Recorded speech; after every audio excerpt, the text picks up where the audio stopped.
rivoyat qilishlaricha odamzod dunyoga kelganda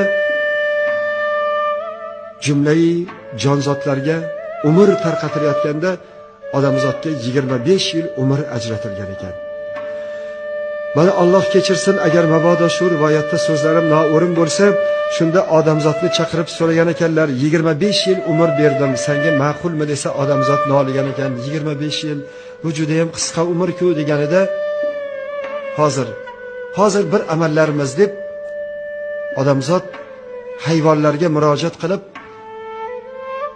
eshak degan jonzotni oldilariga chaqirib, senga 40 yil umr berganman desa, eshak so'ragan ekan, mani vazifam nima?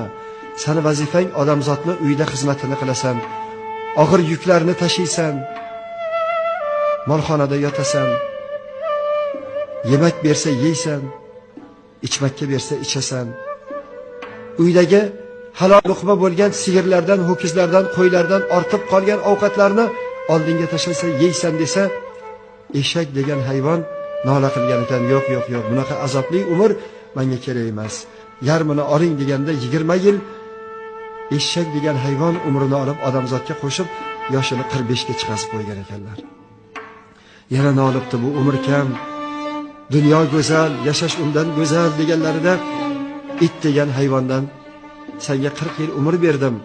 Vazifang uyni qo'riqlaysan, yugurasan, yelasan, kechalari uyqu yo'qsanda, uyni qo'riqlab chiqasan, qorong'i oqshomda darvozani oldida yotasan desa, it noligan ekan, menga bunaqa umrda nima keragi bor? Yarmini oling, roziman deganlarda it umridan yarmini olib odamzodga qo'shgan ekan. 65 bahor senga yetarlimi deganlarda odamzod yana noligan ekan, iloji bo'lsa yana qo'shing desalar, maymun degan maxluq ko'rib qolibdi. Senga 40 yil umr berdim.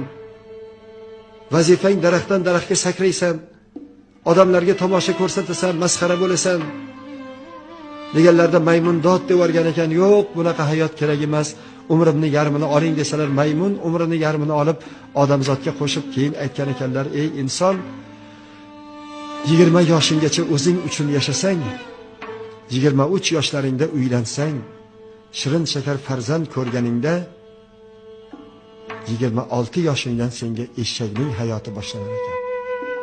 Qo'pol qilib aytganda eshakday yugurib, topgan tutganingni uyingga tashiysan, bolam chaqam deb yugurasan, ko'z ochib yumguncha 20 yil davring o'tib ketib qolar ekan. 45 ga kirganingda bolalaringni ham yoshi 20 ga 18 ga kirib qolganda itga o'xshab bolalarimizga hururkanmiz, hoy bolam u yoqqa borma, hoy kech kelmagan, hoy bolam yaxshiga yondosh